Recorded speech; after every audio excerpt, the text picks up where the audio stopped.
Holding my attention battle. My grandpa, the fighter pilot, versus my granddad, the sniper. That's for real. Yeah. Today is Monday, April 2026, and here I, Tanis of Seattle, talk through a holding my attention battle. My grandpa, the fighter pilot, versus my granddad, the sniper. So grandpa is a term that I used for the father of my father, and granddad is a term I used for the father of my mother. And that's the salutations, terms I use for them. I didn't call them both grandpa. I didn't call them both granddad. I might say grandfather, but the differentiator there, like outspoken level throughout my life, was grandpa for one and granddad for the other.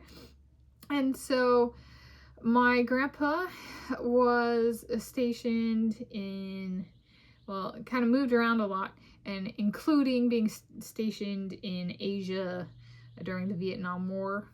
He did, he was fighter pilot reconnaissance work, which is like, some people might call that being a spy. And then my granddad was stationed in the Philippines, and I think told at some point the Vietnam War, but then, you know, if I ask about it, it's World War II, so I'm just kind of like, let's go with the more reputation damaging to myself. So is it Vietnam? Okay. So if it was World War II, then it was World War II. But like, it was the Philippines, and he was a foot soldier in the army, and he was a sniper. And my grandpa was in the United States of America Navy. He was a fighter pilot in the Navy, and my granddad was a sniper in the United States of America Army. And they talked about being in the military. However, they didn't necessarily tell stories of like what they did in the military. For my grandpa, I did and still go to like the Navy exchange in the commissary, which is on a naval, like a seaplane base. And it was still very much in the network of military individuals, in part because of the location to a military base, a naval base. So I'd say it was very, that's you get stuff from the Navy exchange, get food from the commissary. So there, and it was like I was only allowed in because you had been in the Navy. So like just even like where a person shops can be impacted by that. In terms of like holding my attention at individual level, so my granddad didn't have that kind of communal network still in place. So at the individual level, I would say my sniper granddad ended up working on trails and was very nature oriented, and my grandpa, the fighter pilot, ended up doing woodworking. So they both, and he carved birds. So they both ended up with a bit of a nature focus.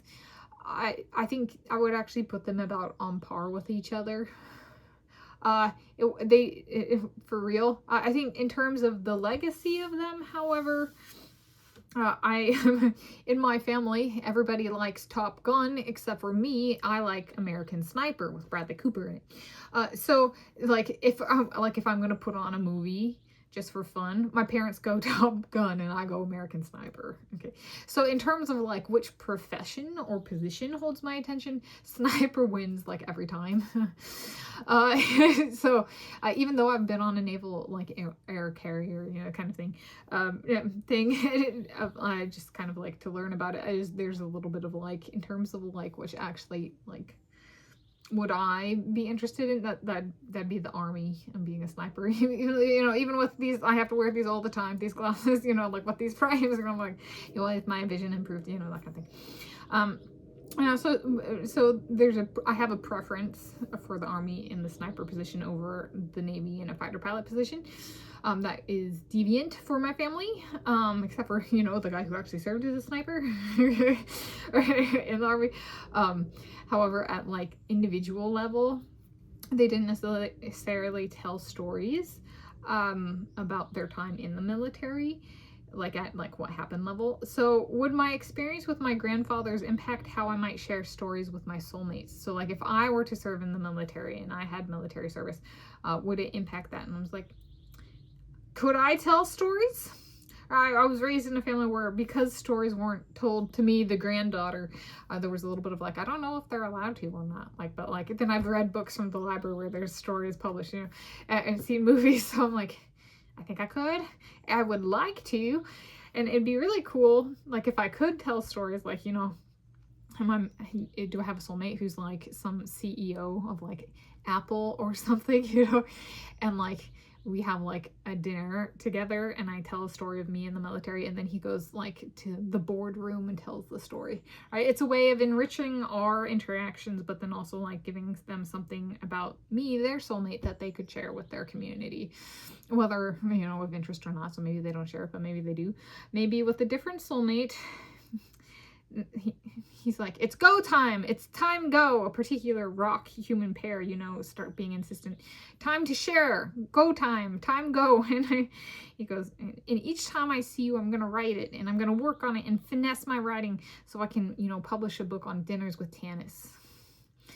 And then each military, you know, this is the Northern Ireland Army, you know, and then like Norwegian Army.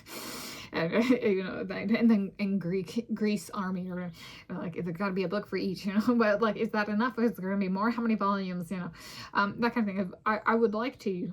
So in that sense, would it impact? I think perhaps the going without goes for, in the sense of, it allows me to kind of decision make and be like, would that be what I would prefer? And I was like, not necessarily. I'd say it's actually a balancing thing. So the family, along with like books and movies, kind of produce an output of, I would like to share it with my soulmates if I were serving in the military myself. So there we go. Holding my attention battle, my grandpa the fighter pilot versus my granddad the sniper was actually, at the individual level, a tie for me.